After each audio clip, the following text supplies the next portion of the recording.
ঢাকা বিশ্ববিদ্যালয়ের অধিভুক্ত ৭ কলেজের শিক্ষার্থীদের ঢাকা সেন্ট্রাল ইউনিভার্সিটিতে একাডেমিক মাইগ্রেশন নিয়ে শুরু হয়েছে মতামত বা ভোট গ্রহণ।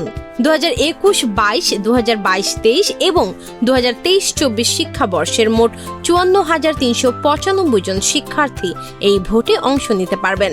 চলুন জেনে নেই ভোট দেওয়ার সম্পূর্ণ প্রক্রিয়া। ভোট দিতে প্রথমে প্রবেশ করতে হবে নির্ধারিত ওয়েবসাইটে।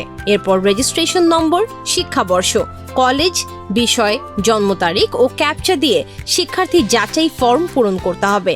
তথ্য ঢাকা বিশ্ববিদ্যালয়ের ডেটাবেজের সাথে মিললে পরবর্তী ধাপে নিজের পরিচয় ও অন্যান্য তথ্য যাচাই করতে হবে। এরপর নিবন্ধিত মোবাইল নম্বরে পাঠানো 6 সংখ্যার ওটিপি দিয়ে সম্পন্ন করতে হবে পরিচয় নিশ্চিতকরণ। ওটিপি যাচাই সফল হলে শিক্ষার্থীর সামনে থাকবে 3টি মতামতের সুযোগ: হ্যাঁ, মাইগ্রেশন করতে চাই, না এবং মন্তব্য নেই। এর মধ্যে নিজের পছন্দ অনুযায়ী একটি নির্বাচন করেই ভোট দেয়া যাবে। ভোট শেষে প্রত্যেক শিক্ষার্থীকে দেয়া হবে একটি আলাদা রেফারেন্স কোড।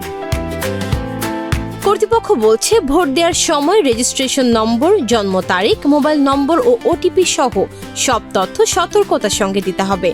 প্রসঙ্গত, ৭ কলেজের শিক্ষা কার্যক্রম আরও কার্যকর করতে চলতি বছরের ফেব্রুয়ারিতে ঢাকা সেন্ট্রাল ইউনিভার্সিটি প্রতিষ্ঠা করে সরকার।